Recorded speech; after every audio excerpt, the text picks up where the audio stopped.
오늘 주제는 대전의 효 이야기입니다. 효하면 제일 먼저 떠오르는 이름은 효녀 심청인데요. 심청이는 장님인 아버지를 위해서 공양미 300석에 제물로 팔려가서 인당수에 풍덩 빠지게 됩니다. 그 효심에 감동한 용왕님은 청이를 다시 세상에 내보내 주었고 결국 왕비가 된 청이를 만난 아버지는 눈을 번쩍 뜨게 되고 행복하게 살게 되었다는 이야기입니다. 지금도 이 책을 읽는 이유는 효의 정신을 배우기 위해서입니다. 실제 효는 한자로 풀이해보면 늙으신 부모님을 아들이 없고 집으로 돌아오는 형상입니다. 아래에는 아들자, 위에는 늙을로로 효도 효자가 이루어져 있습니다. 효경에는 늘 부모님의 마음을 살피고 공경하고 편안하게 해드리는 것이 효의 으뜸이라고 했습니다. 우리나라도 예로부터 사람의 기본 도리로 효를 아주 중요시 여겼는데요. 세종대왕 때 아주 큰일이 벌어집니다. 진주에 사는 김하라고 하는 사람이 아버지를 살해하는 사건이 발생했어요. 많은 신하들은 사람의 기본 도리인 효를 어긋나는 행동이라고 하여 아주 엄한 중벌에 처할 것을 주장했어요. 세종대왕은 잘못한 백성을 혼내는 것도 중요하지만 어리석은 백성을 가르쳐서 효도하는 풍습을 가르쳐야겠다라고 생각했습니다. 그래서 충, 효, 예의 이야기를 들어서 이것들을 잘 실천한 사람들의 사례를 모아 책을 만들라고 명했어요. 그 책이 바로 삼강행실도입니다. 이 책은 한자를 알아도, 한글을 알아도, 그리고 그림을 이해해도 누구나 쉽게 이해할 수 있도록 만들어진 책입니다. 지금으로 말하면 만화로 만들어진 도덕책이라고 할 수 있어요. 책의 내용은 나라에 충성한 사람 이야기, 부모에게 효도한 사람 이야기, 부부간의 의를 지킨 이야기들로 이루어져 있습니다. 이 책을 널리 알려 배우고 실천하도록 장려했고 특히 잘 실천한 사람에게는 상을 내렸는데 그것이 바로 정려입니다. 우리 고장 대전에도 효 관련한 이야기들이 있을까요? 지도에서 보면 대전은 산으로 둘러싸인 너른 들이며 너른 들을 적시는 하천을 경계로 5개의 구가 나누어져 있습니다. 각 구마다 대표하는 산이 있고 각 구마다 효자 관련한 정려와 이야기들이 남아 있습니다. 먼저 산에 얽힌 이야기 만나보겠습니다. 울창한 녹음을 자랑하는 보문산은 대전 8경 중에 하나인데요. 보문산에 오르면 삼국시대 만들어진 산성도 만날 수 있지만 효자 이야기도 들을 수가 있습니다. 아주 옛날 보문산 밑자락에 효성이 지극한 나무꾼이 어머님을 모시고 살고 있었습니다. 어느 날 나무를 하러 가던 나무꾼은 옹달샘 밖으로 튀어나와 죽어가고 있는 물고기 한 마리를 보았어요. 마음씨 착한 나무꾼은 그 물고기를 세만으로 넣어주었습니다. 나무를 마치고 돌아오는데 그 물고기가 있던 자리에 웬 주머니가 하나 있었어요. 그 주머니를 가지고 집에 돌아온 나무꾼은 엽전을 하나 넣어봤더니 엽전이 우르르 쏟아지는 주머니였습니다. 그 주머니를 이용하여 나무꾼은 부자가 되었고 어머니를 아주 편안하게 모실 수 있었습니다. 그런데 어느 날 못된 형이 주머니를 빼앗아 도망갔습니다. 형을 쫓아가 주머니를 뺏기지 않으려고 투닥투닥 하다가 주머니가 땅에 떨어졌고 형이 발로 짓밟아 흙이 들어가게 되었습니다. 흙이 와르르 쏟아지고 또 쏟아지고 아주 큰 산을 이루게 되었습니다. 무엇이든 넣기만 하면 우르르 쏟아지는 보물주머니가 묻혀 있다라고 하여 보물산으로 부르다가 보문산이 되었다고 합니다.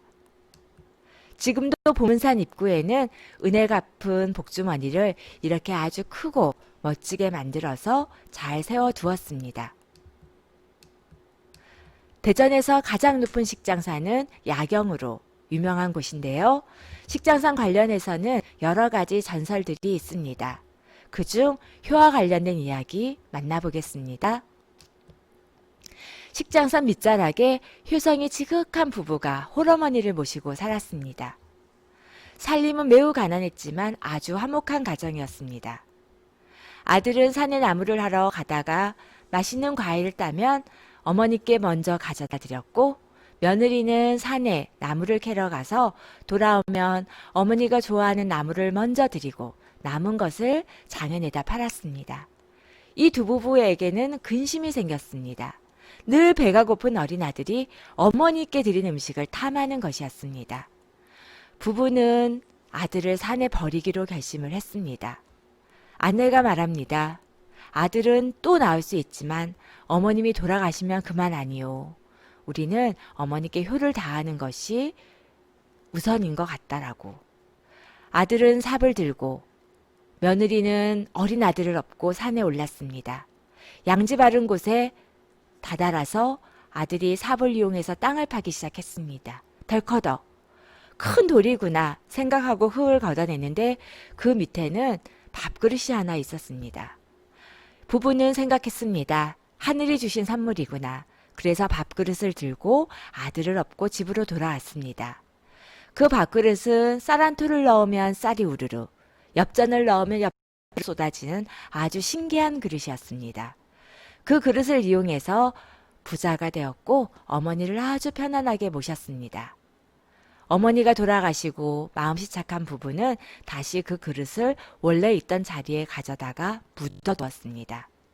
이 신기한 밥그릇이 묻혀 있어 식기산이라고 부르기도 하고 먹을 것이 많이 묻혀 있다 하여 식장산이라고 부르게 되었다는 이야기입니다. 문화재 속에 깃든 이야기 만나보겠습니다.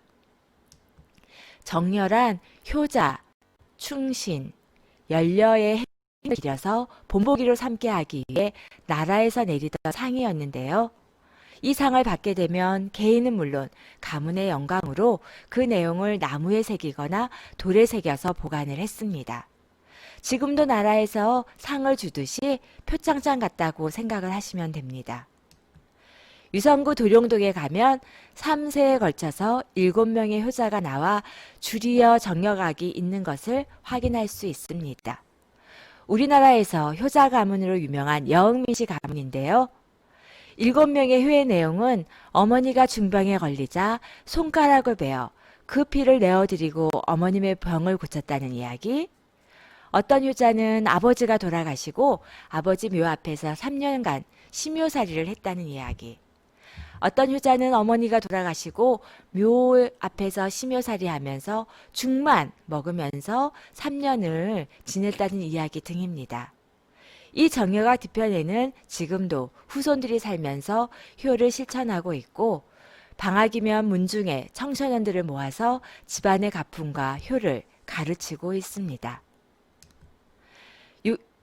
유성구 용산동에는 이마근 효자 정문이 남아 있습니다. 이마근은 직업이 목수였는데 부모님께 대하는 효심이 아주 지극했다고 합니다. 충북 옥천에서 100일 동안 일을 하면서도 70리길을 걸어와서 어머님의 밥상을 차려놓고 돌아갔다고 합니다. 그 효심이 얼마나 지극했던지 호랑이도 감동해서 밤길을 호위했다는 이야기도 있습니다. 아버지가 돌아가시자 낚시질을 해서 살아있는 물고기로 3년간 상에 올렸고 아버님 관으로는 향나무 관을 썼는데 그 향나무 관에 벌레가 생긴 것을 보고 무덤을 파서 관을 다른 것으로 교체해서 잘 모셨다고 합니다. 도로 가까이에 있는 효자 정문의 모습입니다. 정문 모습을 확인할 수 있는데요. 왼쪽에 보이는 표지판은 글자가 낡아서 잘 보이진 않습니다. 안에 정력악에는 검은 바탕에 하얀 글씨로 효자라고 시작하며 내용이 적혀 있는 걸 확인할 수 있습니다. 대덕구 미호동에는 차윤도, 차윤주 효자 정력악이 있습니다. 이 두 형제는 정조 때 태어난 사람이었는데요. 어렸을 때부터 효심이 아주 지극해서 동네에 소문이 자자했다고 합니다. 특히 동생 윤도는 어머님이 병에 걸리자 여러 방면으로 어머님의 병을 고칠 수 있는 방법을 수소문합니다. 그리고 윤도가 17살 때 자신의 허벅지를 베어 그걸로 국을 끓여드리고 어머님의 병이 낫게 됩니다. 허벅지를 베어낸 자리는 시간이 지나고 잘 아물었다고 합니다. 형 윤주는 그 어머니가 돌아가시자 어머니 묘 앞에서 너무나도 슬피 울어 풀이 물들고 지나가는 모든 사람도 함께 울었다고 합니다. 비가 오나 바람이 부나 이 십리길을 걸어서 어머님의 묘소를 3년간 찾아뵈었다고 합니다. 대청댐 광장 아래에 있는 이 정려 가게는 원래 내려졌던 정려는 도둑맞아 없어지고 비석 2개에 형제의 효의 내용을 실은 글들이 남아 있습니다. 바로 뒤편에는 왕버드나무와 함께 물 한 개와 어우러져 아주 아름다운 풍경을 가진 곳이 있는데요. 사진 찍기 좋은 곳으로도 유명한 이곳을 방문해서 아름다운 풍경과 함께 아름다운 효 이야기도 들어보면 좋을 것 같습니다. 서구 갈마동 갈마공원 안에는 신씨 관련한 이야기를 전해옵니다. 신유천은 어려서부터 지혜롭고 똑똑하고 머리가 좋아서 부모님의 기대가 아주 컸다고 합니다. 게다가 부모님을 생각하는 효심까지 깊어서 마을에서는 신효자라고 불렸다고 하는데요. 어려서 어머니가 돌아가시고 그 이후에는 화려한 옷을 입지 않았고 어머님의 제사가 있는 달이면 한 달 동안 술과 고기를 먹지 않았고 행실을 바르게 유지하였으며 아버지가 즐겨 드시는 메추라기를 늘 잡아서 구워서 아버지께 드렸다고 합니다. 아버지가 돌아가신 후에도 즐겨 드시던 메추라기를 잡아 3년간 상에 올렸다고 합니다. 이 정여각의 위치는 원래 이 자리는 아니고 둔산 택지 개발되면서 갈마공원 안으로 옮겨온 위치입니다. 내부에 보면 효자문이라고 쓰인 현판이 있고 뒤편으로도 효의 행적을 적은 내용이 있음을 확인할 수 있습니다. 효자라고 쓰인 글씨가 보이시요? 효자 거창 신유천 지려라고 적혀 있습니다. 대덕구 송촌동 동춘당 공원 안에 가면 이렇게 비석이 하나 서 있습니다. 비석에는 송씨 3세 효자 정려 구업이라고 적혀 있습니다. 은진송씨 3세에 걸쳐서 효자가 3명이 나왔고 정려를 받은 예터라고 하는 뜻입니다. 정려는 다른 곳으로 이사를 갔고 그 예터를 기리기 위해서 이렇게 비석을 세워두었습니다. 그 첫 번째 효자 송경창은 52살이 되던 해 임진왜란이 일어납니다. 임진왜란이 일어나자 81살 된 아버님을 모시고 피난을 가게 되었습니다. 피난을 가다가 외적을 만났는데요. 당시 왜구들은 늙은이를 만나면 늙은이가 젊은이를 선동해서 의병을 일으키게 한다라고 해서 모든 만나는 늙은이를 처형했습니다. 이 아버님에게 칼을 내리치려고 하자 아들이 막아섰고 그 효심에 감동해서 돌아가려던 외적을 향하여 아버지가 소리 지릅니다. 네 이놈! 이 소리를 듣고 화가 난 외적은 칼을 뽑아들고 아버지에게 칼을 겨누자 아들이 막아서게 되고 왼팔이 잘리고 오른팔이 잘리고 아들이 처형되고 뒤이어 아버지도 왜구의 칼에 죽음을 당하게 됩니다. 임진왜란이 끝이 나고 조정에 이 이야기가 알려졌고 왕이 정려를 내리고 이 이야기를 그림으로 그려서 삼강행실록에 부록으로 삼도록 했습니다. 이 이야기가 이 집안에 전해져 뒤인 아들들도 효를 실천했다고 합니다. 중구 무수동에 가면 유해당을 만날 수 있습니다. 무수동이란 하늘 아래 근심 없는 마을이라는 뜻으로 보문산 남쪽 밑자락에 아늑히 위치하고 있습니다. 조선시대 옛 선비의 부모님을 생각하는 마음을 간직한 집이라고 할 수 있습니다. 충묘문을 열고 들어가면 유해당을 만날 수 있는데요. 유해란 부모를 간절히 생각하는 효성스러운 마음을 늘 품고 싶다라는 뜻으로 권희진 선생의 호이자 이 집 이름입니다. 권희진 선생은 부모의 묘소 가까이에 제사를 모시고 학문을 연계해서 이 집을 지었는데요. 한 선비의 부모를 생각하는 마음을 담은 집이라고 할 수 있습니다. 이 건물을 지은 권희진은 영조 때 호조 판서를 지냈고 약 40여 년간 관직에 몸담았습니다. 관직에서 물러난 후 무수동에 돌아와 이곳에서 돌아가셨습니다. 관직에 있는 동안에도 아주 열심히 일을 했지만 더 중요한 건 부모님을 생각한 권희진의 마음입니다. 유해당 뒤편에는 삼근정사라고 아주 작은 집이 있는데요. 세 가지가 가까운 이 집은 그중 하나가 바로 부모님의 묘가 가깝다는 뜻입니다. 뒷문을 열면 이렇게 권희진 선생의 부모 묘소를 마주할 수 있습니다. 부모님을 생각하는 옛선비의 마음을 느낄 수 있는 곳이고 이곳 제실에는 지금도 후손들이 기거하면서 조상의 뜻을 받들어 효를 배우고 실천하면서 지내고 계십니다. 이렇게 많은 효 이야기가 전하는 우리 고장 대전에는 효월드가 있습니다. 효월드 안에는 뿌리공원, 족보박물관, 효문화진흥원이 있는데요. 그곳 뿌리공원에서는 매년 대전 효문화 뿌리축제를 개최하고 있습니다.